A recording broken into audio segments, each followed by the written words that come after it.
janeiro deste ano, entrou em vigor uma lei que restringe o uso do celular nas escolas. Hoje vamos saber mais sobre os desdobramentos acerca desse assunto. E você que acha que essa restrição é benéfica ou é um retrocesso, faz o seguinte, ajude a gente, manda mensagem aqui, tá bom? E quem vai nos ajudar também a entender melhor ainda esse assunto é a psicóloga parental e escolar Flávia Viana. Tudo bem, Flávia? Seja bem-vinda. Muito obrigado, viu, pela sua presença. Eu que agradeço. Prazer recebê-la aqui. Prazer, Muito prazer legal. é meu. É o que eu falei, minha filha falou, não é possível, o que eu vou fazer sem o celular? Eu falei assim, igual eu, né? Quando a gente, na nossa época, fazia o que sem o celular? Conversava, trocava ideia com os amigos, interagia com as pessoas. Essa é a intenção da restrição do celular? Sim, eu acho que toda a regra, né, ela vem mesmo para salvar de algo, né? Se a gente parar para pensar o uso de cinto de segurança, se não houvesse uma lei, eu acho que a gente não utilizaria, teria muito mais acidentes graves, né? Então, que bom que existe essa lei hoje. Eu vejo como algo necessário, porque sim, né, eu como psicóloga posso falar, estou dentro de uma escola hoje que já tinha uma metodologia de não utilizar celulares, então as crianças não sentiram, eu achei ótimo isso, mas eu vejo algumas escolas que estão assim, tendo que se adaptar, não está sendo fácil. E eu acredito que é necessário, sim, que exista pelo menos uma regra, uma lei para um pontapé para a gente começar a olhar para a saúde emocional dessas crianças que, sim, está tendo muito prejuízo. Então, e é sobre isso que eu queria que você compartilhasse com a gente, porque foi aquilo que a gente falou até no começo do programa, né, Léo? Antigamente o quê? A gente conversava, a gente se entendia com um amigo. Hoje em dia as crianças parece que elas são mais tímidas. Por quê? Porque cada uma tá no seu celular, às vezes se conversa por mensagem ou pelo joguinho, sei lá, que tem fone, principalmente os meninos que ficam jogando um joguinho específico aí. E aí, essa falta de interação entre as crianças tem prejudicado, então, até pro amadurecimento emocional delas? Sim. Se a gente parar para pensar, né, existem as conexões dos neurônios. E sempre que há uma exposição direta, muito excessiva, ou a dopamina exagerada, né, uso de telas, fica disfuncional essa conexão entre os neurônios, né? A neurociência explica sobre isso. Então, ela afeta diretamente no emocional, causando depressão, ansiedade e dificultando a interação social das crianças também. Você vê uma coisa interessante, né? Minha filha, ela tem 18, eu tenho uma de 15 e uma de 18. Sem falar das outras duas bebês, né? É muita filha em casa. Delícia. Tô parecendo o Silvio Santos. Filha número 1, 2 e 3.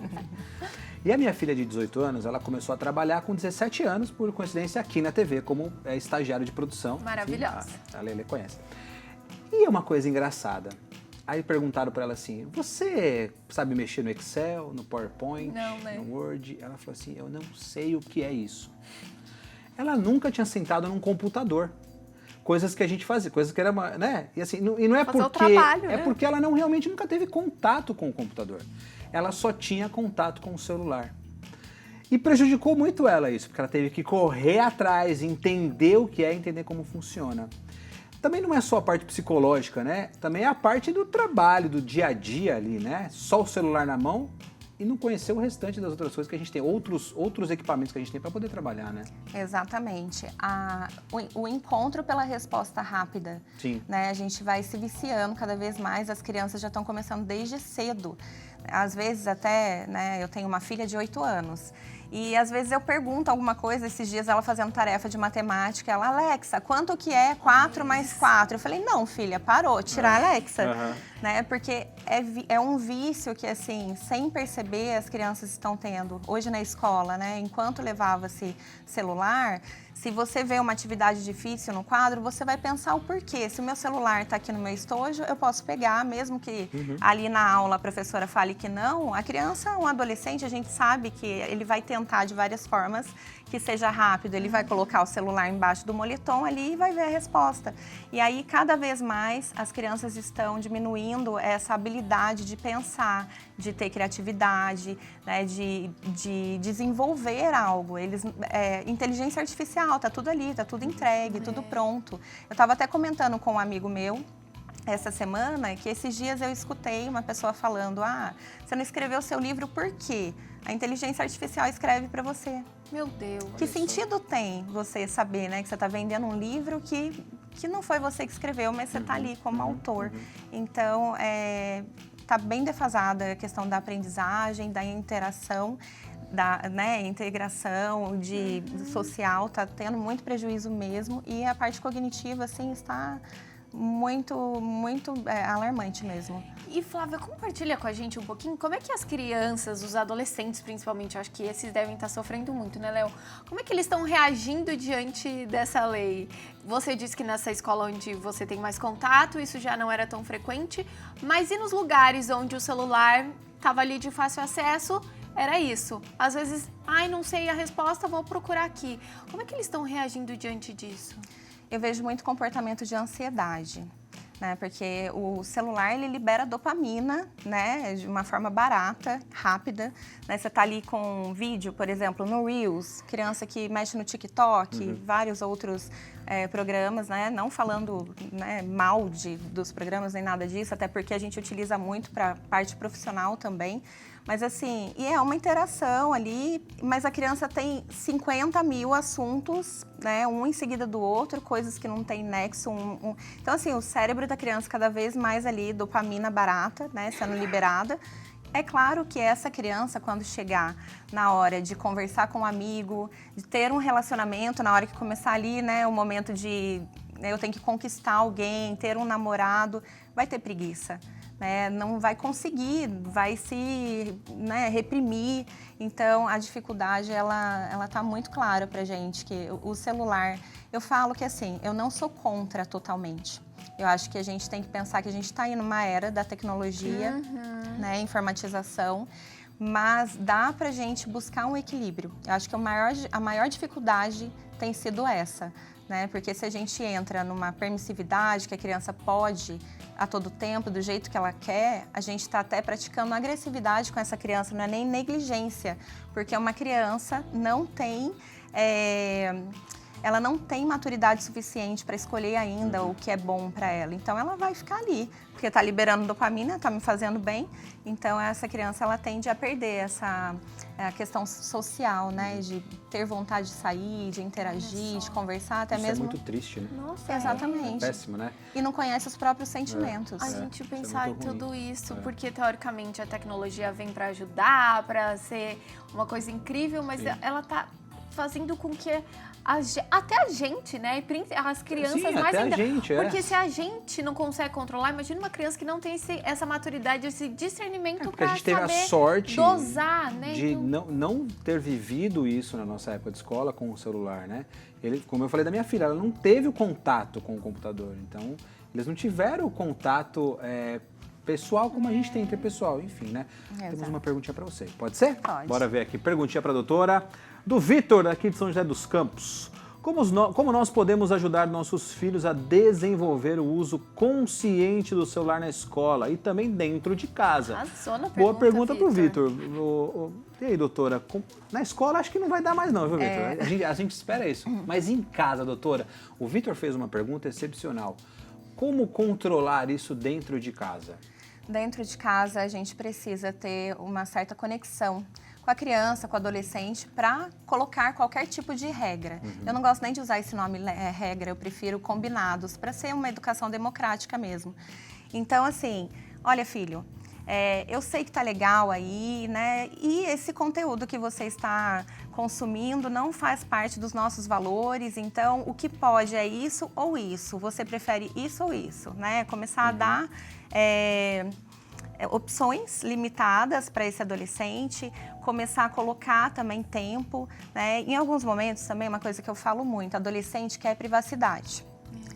Né? E é importante o adolescente ter privacidade, é importante o adolescente ter o quarto dele, às vezes meio bagunçadinho, que é o organizado dele, mas um adolescente que fica o tempo todo no quarto, no celular, é muito preocupante. A gente precisa olhar.